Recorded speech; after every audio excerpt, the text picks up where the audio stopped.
Welcome back everyone. Polar form of complex number. तो जैसा कि अभी तक हम पढ़ते आए कि रेक्टेंगुलर कोऑर्डिनेट्स के बारे में, कॉम्प्लेक्स नंबर है, उस कॉम्प्लेक्स नंबर्स में हमने देखा कि एक x है और एक y है। x प्लस आयोटा वाई को हमने लिख दिया z is equal to x plus iota y, यानी कि z is equal to x plus iota y, जहाँ पे x जो है वो रियल एक्सिस पे लाई करेगा, real part of the complex number है, और y जो है वो imaginary part of the complex number है।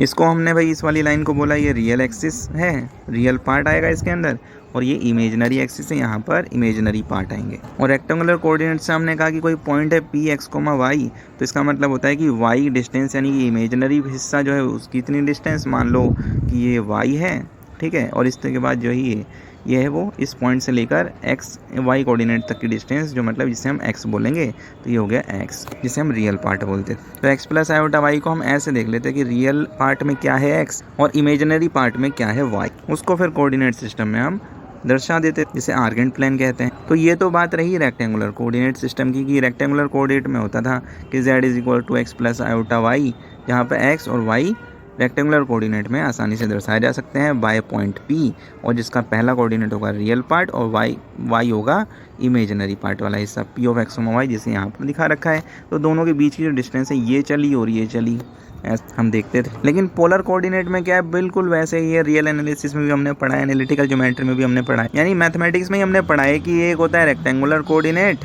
और एक होता है पोलर कोऑर्डिनेट। रेक्टेंगुलर कोऑर्डिनेट में मतलब होता है एक्स कोमा वाई, अगर कोई पॉइंट है तो एक्स एक्सिस पे कितनी डिस्टेंस चला, फिर वाई एक्सिस पे कितनी डिस्टेंस चला, और दोनों का जो इंटरसेक्शन हो गया वो हो गया point P x comma y. ये रेक्टेंगुलर कोऑर्डिनेट में होता था ऐसा।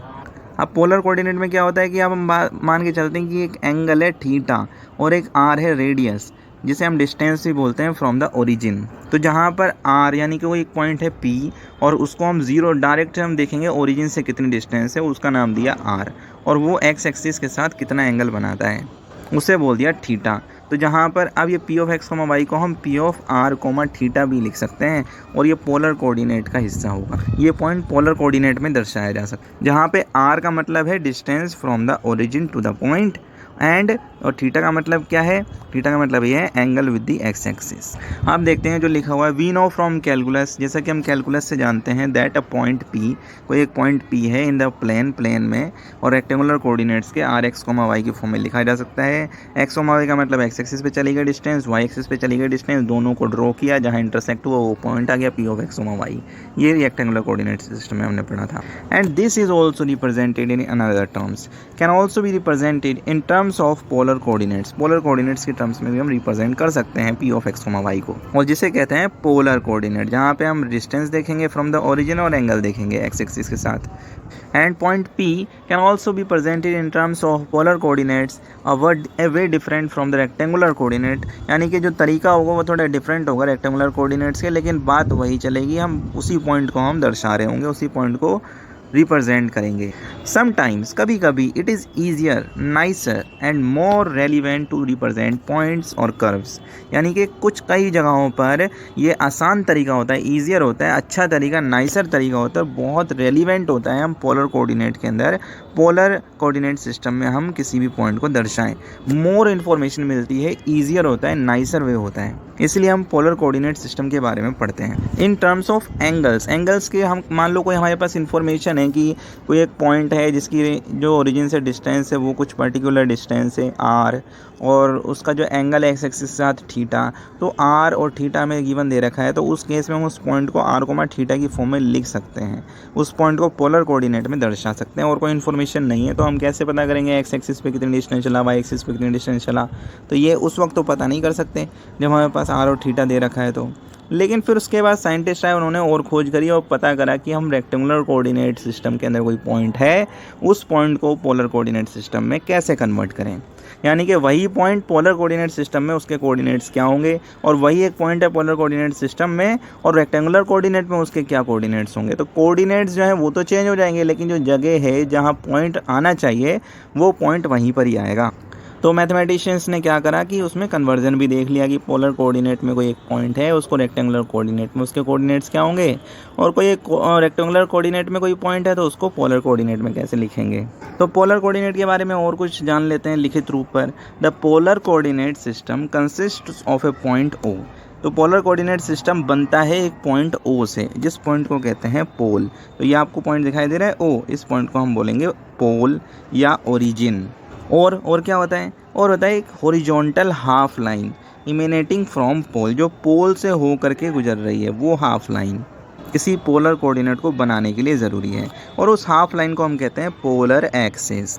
जनरली पोलर एक्सिस मतलब हम एक्स एक्सिस ही मान के चलते हैं। तो पोलर कोऑर्डिनेट को बनाने के लिए एक पॉइंट चाहिए O, जिसे हम कहते हैं पोल, और एक half line emanating from the pole, एक लाइन चाहिए जिसको हम बोलते हैं पोलर एक्सिस। अब पोलर एक्सिस में हम करेंगे छेड़छाड़। वन कैन गो अप और डाउन टू मेजर एंगल। तो इसमें से एक लाइन उठा लेते हैं कि ये एक लाइन है और वही लाइन ऊपर की तरफ जा रही है, अप की तरफ जा रही है, और एक लाइन जो है हमने नीचे की तरफ लेके चले गए कि एक डाउन की तरफ जा रही है। तो मतलब हम क्या इंट्रोड्यूस करने वाले हैं, एक टर्म और इंट्रोड्यूस करने वाले हैं, वो है थीटा, यानी कि एंगल। और एंगल बनेगा कहाँ, पोल पर। तो इस लाइन के जो हमने डाउन गई वो लाइन और जो पोलर एक्सिस है वो, उन दोनों के बीच में बनने वाला एंगल क्या कहलाएगा, थीटा। अल्फा, गामा, बीटा, कुछ भी बोल सकते हैं, मर्जी अपनी है। तो हमने उसे बोल दिया एंगल, और इसी एंगल को आर्गुमेंट भी कहते हैं, ये हम आगे पढ़ेंगे।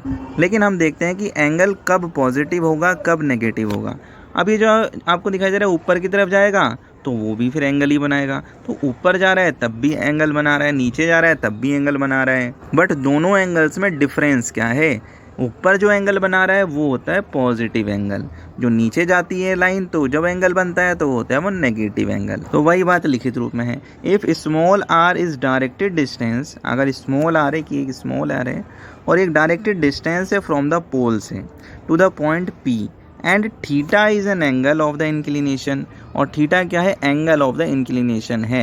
और जनरली हम रेडियंस में हम पढ़ेंगे एंगल को, एक तो होता है डिग्री में, एक होता है रेडियन में, तो हम पढ़ेंगे रेडियन। रेडियन मीन्स यानी कि पाई की टर्म्स में, π/6, π/3, π/4 ऐसे करके, 2 पाई, 3 पाई, 4 पाई, कहाँ पाई, जिसको पाई उसको पाई। तो जो भी मतलब रेडियन जो है वो पाई की फॉर्म में होते हैं एंगल्स, जो मेजर होंगे from the polar axis to the line OP। तो जब वो ऊपर की तरफ जाएगा, ये OP आपको दिखाई दे रहा है, ये अपवर्ड गया है, ठीक है, अपवर्ड गया है, तो ये एंगल पॉजिटिव बना रहा होगा थीटा, ठीक है, with polar axis.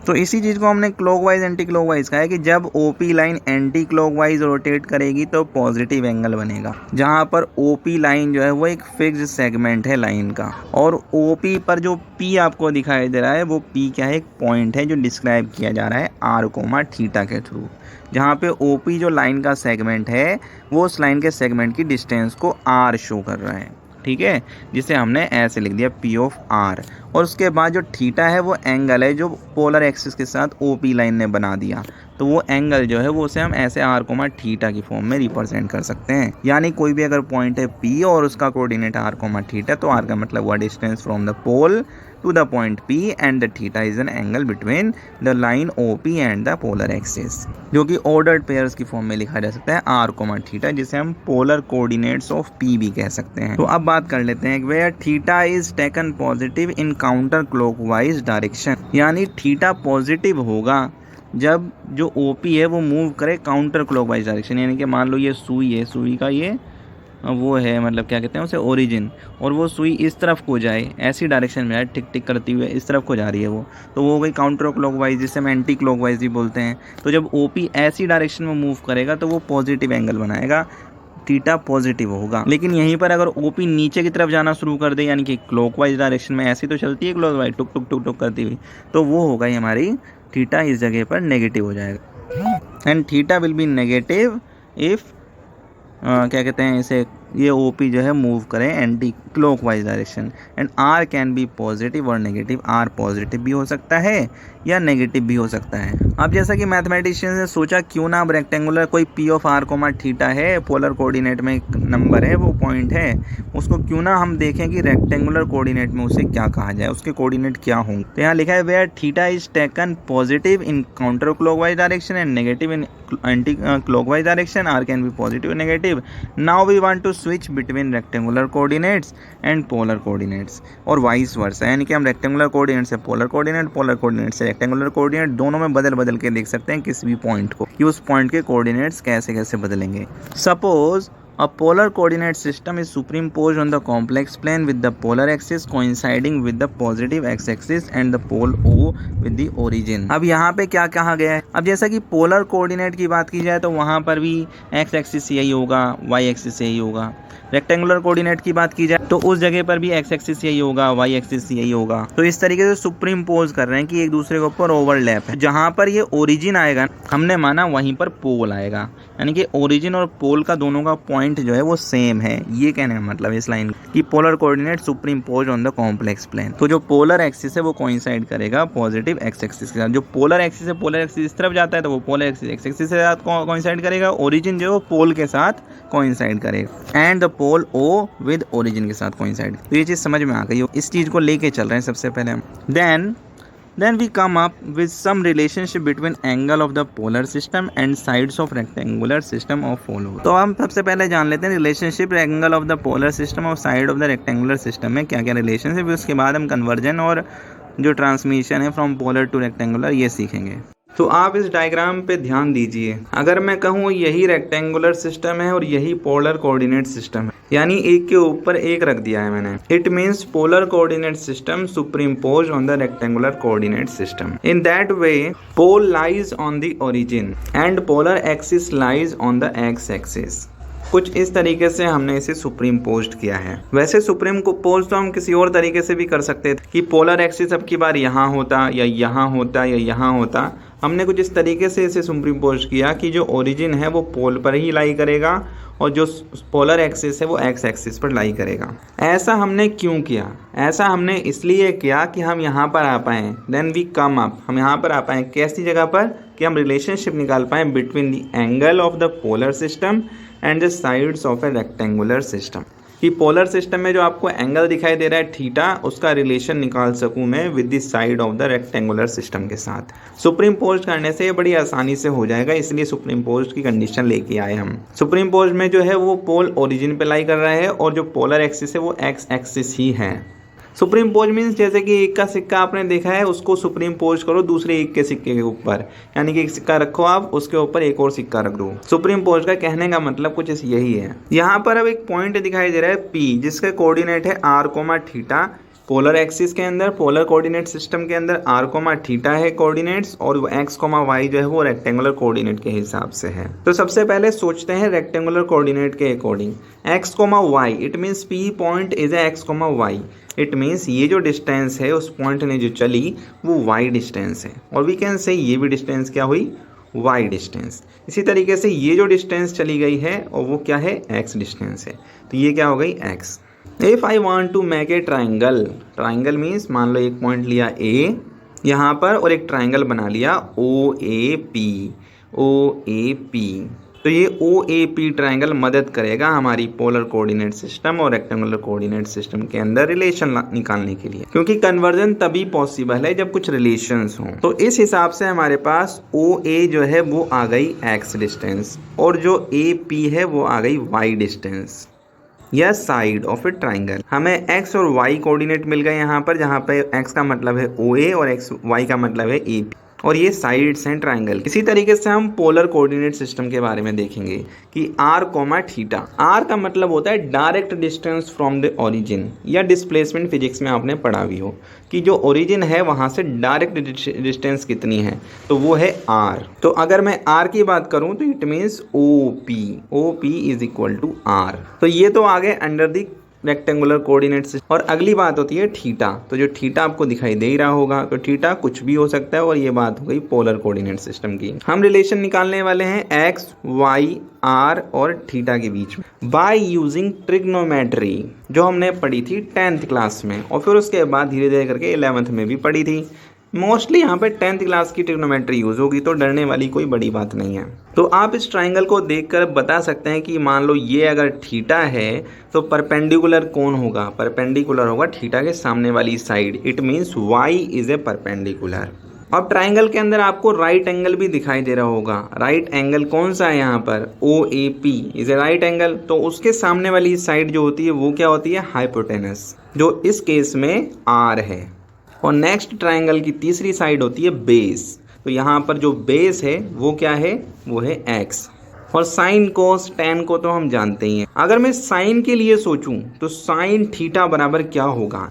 Sine theta बराबर होता है P अपॉन में H, यानी कि परपेंडिकुलर अपॉन में हाइपोटेनस। तो we can write sine theta is equal to y upon में r। अब जो y अपॉन में r है, यानी कि y r के नीचे है, तो r जाके साइन से मल्टीप्लाई होगा और y इज इक्वल टू होगा r साइन थीटा। तो पहला रिलेशन आ जाता है y is equal to r sine theta. अब हमने पहले साइन के बारे में सोचा तो y के साथ r और थीटा का रिलेशन मिल गया हमें। अब की बार हम सोचते हैं कोस के बारे में, और कोस क्या था?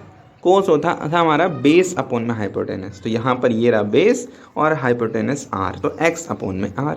It means cos theta is equal to x upon में r, और x के नीचे r है तो r कहाँ जाके मल्टीप्लाई होगा?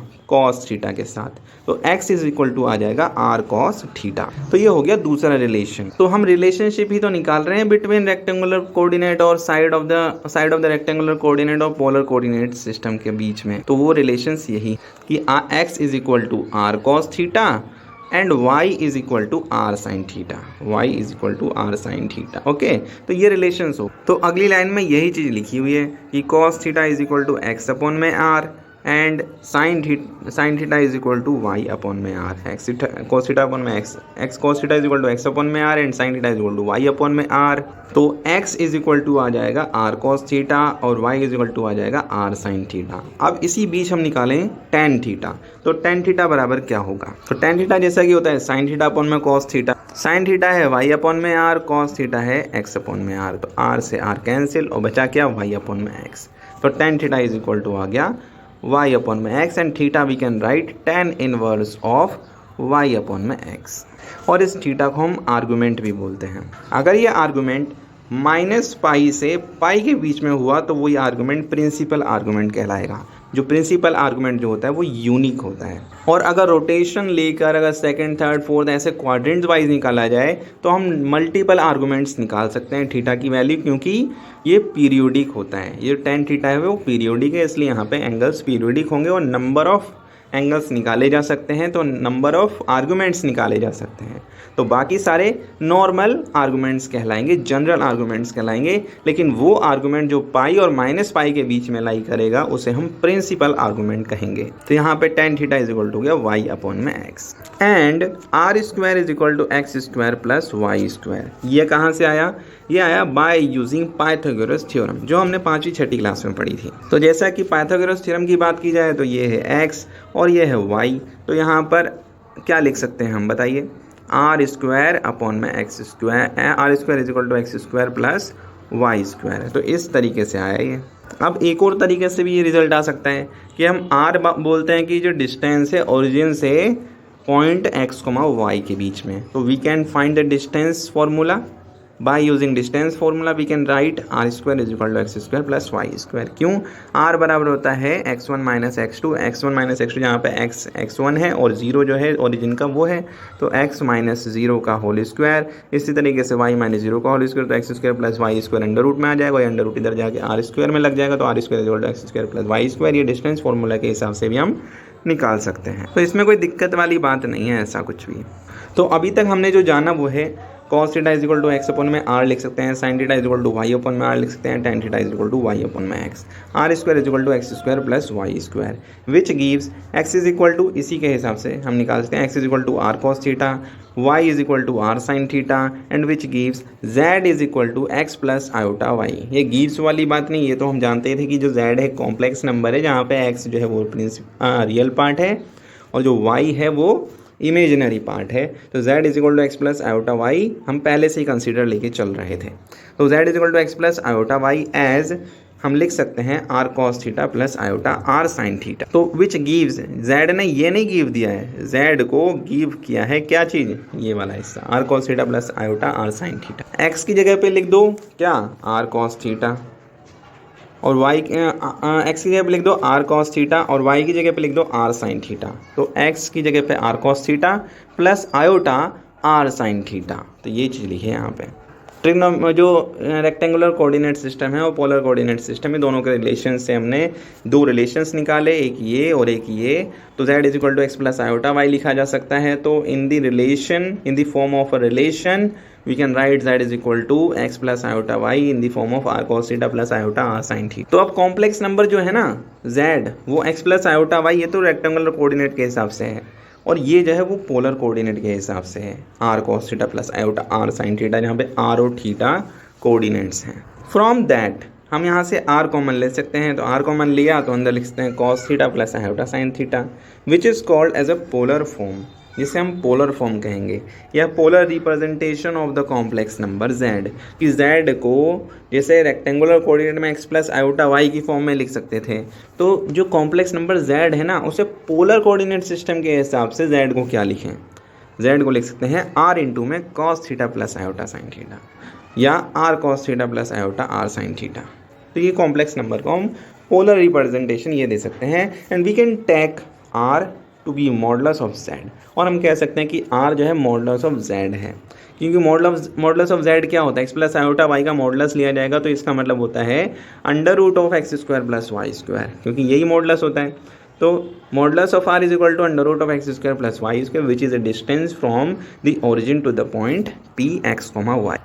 तो इस हिसाब से r is equal to modulus z लिखा जा सकता है। तो जो एंगल थीटा है will be called argument of z, तो जो एंगल थीटा आपको दिखाई दे रहा है ना यहाँ पर, तो उसे हम आर्गूमेंट भी कह सकते हैं, या आर्गूमेंट भी कहते हैं, आर्गूमेंट ऑफ z, कि जो एंगल थीटा है z का आर्गूमेंट है। यानी कि आर्गूमेंट मीन्स एक ऐसा वेरिएबल जो किसी इंटरवल में लाई करे, बिटवीन टू इंटरवल्स, कोई एक ऐसी चीज़ जो किसी इंटरवल में लाई करे, वो मैथमेटिकल डेफिनेशन में आर्गूमेंट कहा जाता है। वैसे तो इंग्लिश की डेफिनेशन में आर्गूमेंट मतलब होता है कि कोई आपसे कुछ कह रहा है तो आप उसकी बात को आर्गूमेंट करो, उसकी बात पर सवाल उठा दो कि ऐसा क्यों, तो ये तो नॉर्मल आर्गूमेंट हो। लेकिन in mathematics argument means the value which lies between the interval, and in this case theta is an angle and which is also called an argument of z and denoted by theta, and we can write ARG bracket z, argument of z। तो theta को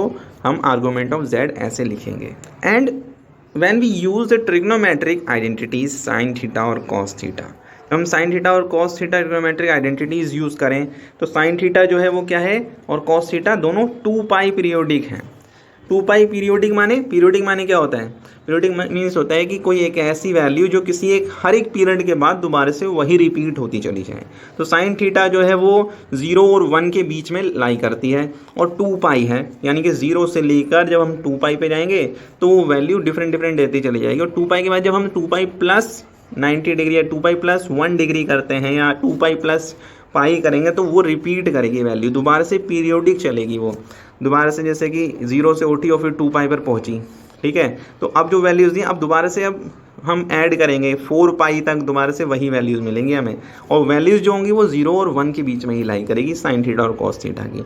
तो ये होता है periodic का मतलब, तो ये 2π पीरियोडिक है साइन थीटा और कॉस थीटा। तो इस केस में जो आर्गूमेंट है वो यूनिक नहीं रहेगा, आर्गूमेंट भी इसी इंटरवल पर लाई करेगा, क्योंकि आर्गूमेंट क्या है, थीटा ही तो है, यहाँ से 0 से लेकर 2π तक वो चेंज होता चला जाएगा, यूनिक नहीं रहेगा। It means we can write theta not is an argument of z, theta naught is an argument of z, then necessarily angles theta naught plus 2π, theta naught plus minus 2π, तो theta naught plus minus 2π लिख सकते हैं, theta naught plus minus 4π लिख सकते हैं, theta naught plus minus 6π लिख सकते हैं। तो यहाँ पे कितने आर्गूमेंट्स आ रहे हैं, बहुत अनलिमिटेड आर्गूमेंट्स ले सकते हैं, कि हमारे पास कोई थीटा है कि π/6, ठीक है, तो π/6 क्या होगा, ये -π और +π के बीच में लाई कर रहे हैं, तो ये जो π/6 है वो तो हो गया प्रिंसिपल आर्गूमेंट। लेकिन उससे जनरल आर्गूमेंट्स निकाले जाएं तो वो पीरियोडिक किसके हैं, 2π के। अगर वो पीरियोडिक 2π है साइन थीटा और कॉस थीटा के उसमें,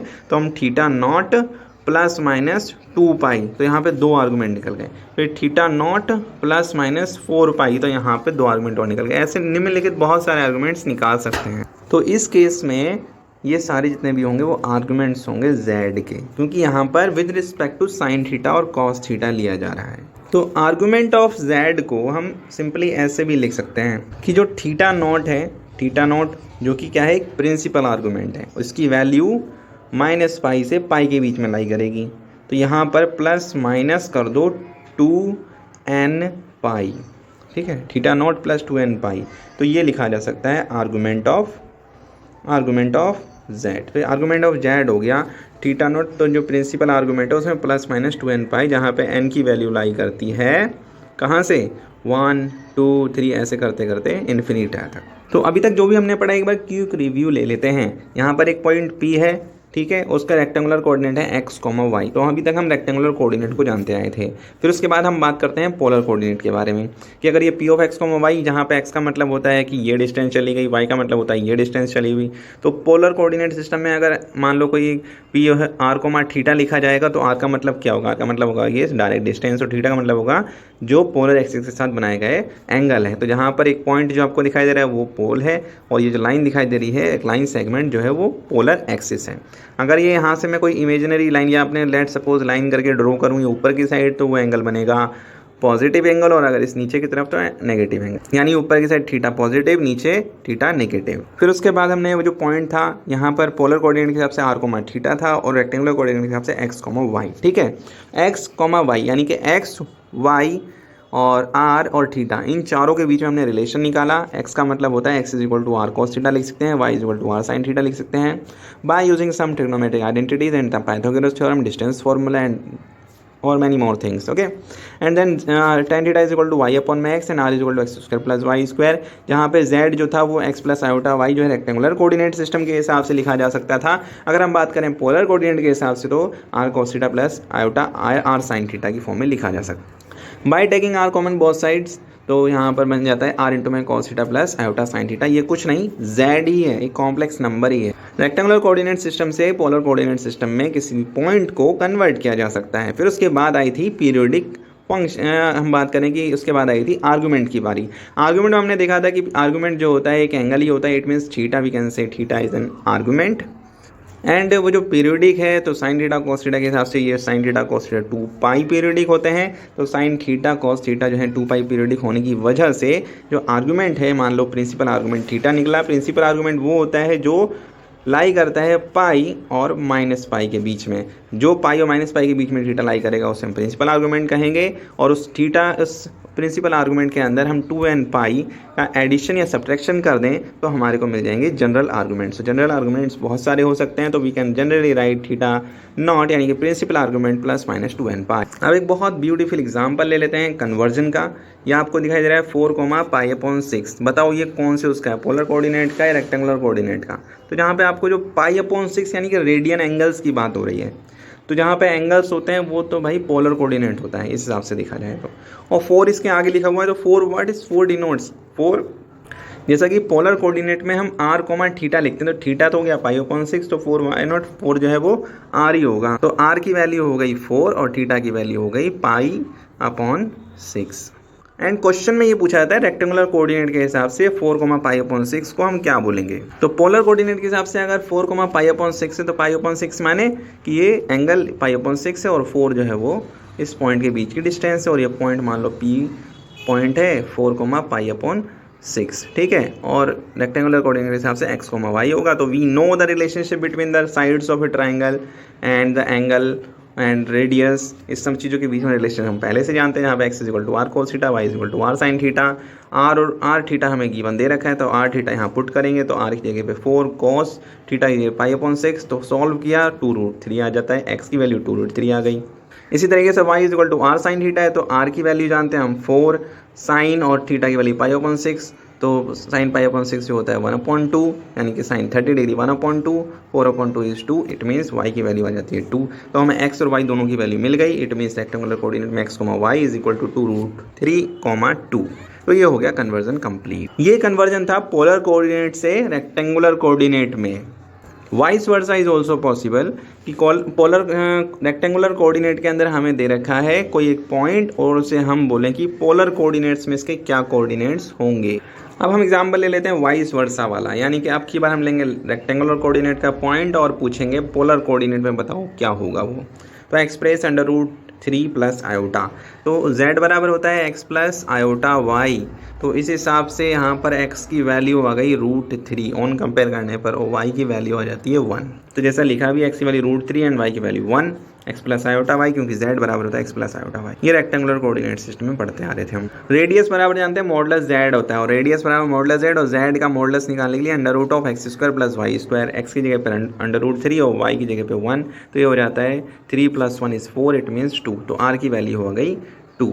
अब अगली बात करते हैं एंगल की, यानी कि थीटा की। तो थीटा बराबर होता है tan इनवर्स y/max, क्योंकि tan theta is equal to y/max and theta is equal to tan inverse of y/max। तो हमें मिल गई है y/max, y भी हमारे पास है और x भी हमारे पास है। y की वैल्यू 1, x की वैल्यू √3, तो tan इनवर्स 1/√3 जो होता है π/6। तो थीटा भी मिल गया। तो हम लिख सकते हैं यहाँ पर कि रेक्टेंगुलर कोऑर्डिनेट में जो आपको √3 + 1 गिवन दे रखा था, वो पोलर कोऑर्डिनेट के अंदर रेडियस 2 होगी और जो एंगल होगा वो π/6 होगा। तो in the form of polar coordinate r, theta can be written as 2, π/6। And जैसे कि z is equal to x, y, तो इसको x, y हम √3, 1 लिख सकते थे। तो इसे हमने पोलर फॉर्म बनाया था ना, ये पोलर फॉर्म ये क्या है, √3 + iota y। Polar form is what, x plus iota y, z is equal to x plus iota y। तो x plus iota y √3 + iota √3 + iota. तो इसको पोलर फॉर्म में कैसे लिखेंगे, पोलर फॉर्म में कैसे लिखेंगे, कॉम्प्लेक्स नंबर की फॉर्म में कैसे लिखेंगे, क्या मतलब ये। तो z is equal to x plus iota y है, तो z is equal to in the polar form, तो वो होता है r इंटू में cos theta plus iota sine theta. याद कर लो r इंटू में, क्योंकि भाई z is equal to x plus iota y था, इसको हम लिख सकते थे r इंटू में cos theta plus iota sine theta, ये ऊपर पढ़ा था हमने। तो r की जगह पे लिखा 2 cos π/6 प्लस आयोटा साइन π/6। तो ये कन्वर्जन हो गया √3 + आयोटा, जहाँ पे रेडियस 2i और थीटा π/6, जिसमें रेक्टेंगुलर कोऑर्डिनेट x, y को √3, 1 लिख सकते हैं, और पोलर कोऑर्डिनेट में r, थीटा को 2, π/6 लिख सकते हैं। ये कन्वर्जन हो गया, ऐसे इसको कन्वर्स किया गया है, हम ऐसे भी कर सकते हैं। तो ये हो गया आपके सवाल का आंसर। और इन पोलर फॉर्म में 2 × cos theta plus iota sine theta, तो थीटा की π/6 और r की जगह पे 2 लिखकर हमने पोलर फॉर्म भी बना दी। तो कंक्लूजन इस वीडियो का ये रहा कि हमने पोलर फॉर्म पढ़ी कि पोलर फॉर्म क्या होती है, कन्वर्जन फ्रॉम पोलर फॉर्म यानी कि polar coordinate into rectangular coordinate and vice versa is also, it means rectangular coordinate to polar coordinate. कैसे इनिशिएशन हुआ, पोलर कोऑर्डिनेट और रेक्टेंगुलर कोऑर्डिनेट के बीच में साइड्स और रेडियस और एंगल, इन सब के बीच में रिलेशंस क्या क्या थे, इन सभी को हमने जाना। फिर उसके बाद फाइनली एक और पॉइंट आया जिसको हमने बोला आर्गुमेंट, और फिर आर्गुमेंट में हमने 2 तरीके के आर्गुमेंट्स देखे, प्रिंसिपल आर्गुमेंट और general argument. General argument normally हम लिख सकते हैं प्रिंसिपल आर्गुमेंट ±2n π। 2π हमने क्यों लिया, क्योंकि जो साइन थीटा और कॉस थीटा है वो 2π पीरियोडिक है। फिर उसके बाद हमने 2 एग्जांपल्स लिए, जिसमें सबसे पहले पोलर कोऑर्डिनेट लिया और उसका कन्वर्जन रेक्टेंगुलर कोऑर्डिनेट में करके दिखाया, और फिर उसके बाद एक रेक्टेंगुलर कोऑर्डिनेट का हिस्सा लिया और फिर उसे हमने पोलर कोऑर्डिनेट में कन्वर्ट करके दिखाया। आज की वीडियो में इतना ही। आपको वीडियो अच्छी लगी हो तो लाइक करें, चैनल को सब्सक्राइब करें। Thanks for watching, thank you very much.